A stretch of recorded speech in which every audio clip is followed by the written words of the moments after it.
அனைவருக்குமே வணக்கம். சற்று முன் கிடைத்திருக்கக்கூடிய ஒரு மிக மிக முக்கியமான செய்தி ஒன்று வெளியாகியுள்ளது. சற்று முன் கர்நாடகா சிறையில் உதயநிதி ஸ்டாலின் அடைப்பு, போலீஸ் குவிப்பு, இது மாதிரி பார்த்தீங்கன்னா செய்திகள் வெளியாகிருக்கு.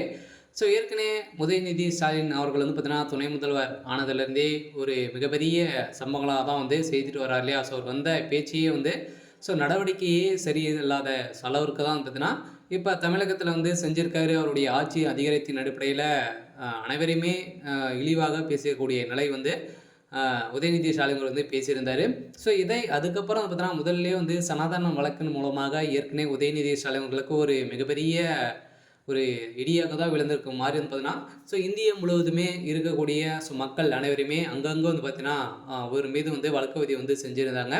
இந்த வழக்கு பதிவின் அடிப்படையில் இப்போ பார்த்தீங்கன்னா அதிரடியாக கர்நாடகா சிறையில் உதயநிதி ஸ்டாலின் அவர்கள் அடைக்கப்பட்ட சம்பவம் பெரும் அதிர்ச்சியை ஏற்படுத்தியிருக்கு. சொல்லலாம் பார்த்தீங்கன்னா அந்த வழக்கு நேற்று விசாரணை நடைபெற்று இருந்த நிலையில் இன்று காலை கர்நாடகா போலீஸுக்கு பார்த்தீங்கன்னா உதயநிதி ஸ்டாலின் அவர்கள் அங்கு ஆஜராகி விசாரணைக்கு உட்படுத்தியிருந்த நிலையில் தான் இப்போ உதயநிதி ஸ்டாலின் அவர்கள் கர்நாடக சிறையில் அடைக்கப்பட்டதாக ஒரு தகவல் வெளியாக இருக்குது. சொன்னால் மீண்டும் மீண்டும் ஸோ திமுகவுடைய தலைமையகத்துக்கு ஒரு மிகப்பெரிய ஈடியாக தான் நெருக்கடி கொடுத்த ஒரு நிலையில் தான் சனாதன வழக்கு மூலமாக சிக்கியிருந்தார்.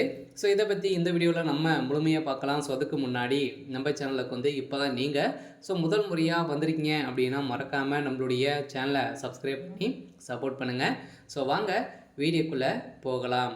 ஸோ பார்த்தீங்கன்னா ஏற்கனவே உதயநிதி ஸ்டாலின் அவர்கள் ஒரு நிகழ்ச்சியில் பேசியிருந்த நிலையில் பார்த்தீங்கன்னா சனாதன குறித்து பேசியிருந்த நிலையில் பார்த்தீங்கன்னா இந்து மக்களை பார்த்தீங்கன்னா இந்து மதத்தை டெங்கு மலேரியா போல் ஒழிக்க வேண்டும் அப்படின்ற மாதிரி உதயநிதி ஸ்டாலின் பேசிய சம்பவத்தின் அடிப்படையில் இந்தியா முழுவதுமே ஒரு மிகப்பெரிய கலவரங்களாக மாறி மத கலவரங்களையும் செய்யக்கூடிய சொல்லருக்கு தான் திமுகவுடைய அரசு அதிகாரத்தின் அடிப்படையில் செய்துட்டு வராங்க. இந்த நிலையில் தான் மக்கள் அனைவருமே நிறைய பேர் அங்கங்கே பார்த்தீங்கன்னா நிறைய மாநிலங்கள் மக்கள் ஆவேசப்பட்டு வழக்கு பதிவு செஞ்சுருந்தாங்க. இந்த வழக்கை ஒட்டுமொத்தமாக சென்னை உயர்நீதிமன்றத்தில் மாற்ற வேண்டும் அப்படின்ற மாதிரி உதயநிதி ஸ்டாலின் அவர்கள் இவருடைய வழக்கை மாற்றியிருந்த நிலையில் இந்த வழக்கின் அடிப்படையில் ஏற்கனவே கர்நாடகா நீதிமன்றம் பார்த்தீங்கன்னா அதிரடியாக உதயநிதி ஸ்டாலின் அவர்கள் அங்கு ஆஜர்படுத்தணும் அப்படின்ற மாதிரி போட்ட உத்தரவின் அடிப்படையில் தான் ஆஜராகி இருந்த நிலையில் தான் இப்போ அவர் கர்நாடகா சிறையில் அடைக்கப்பட்டதாக தகவல் வழியாக இருக்குது. ஏற்கனவே பார்த்தீங்கன்னா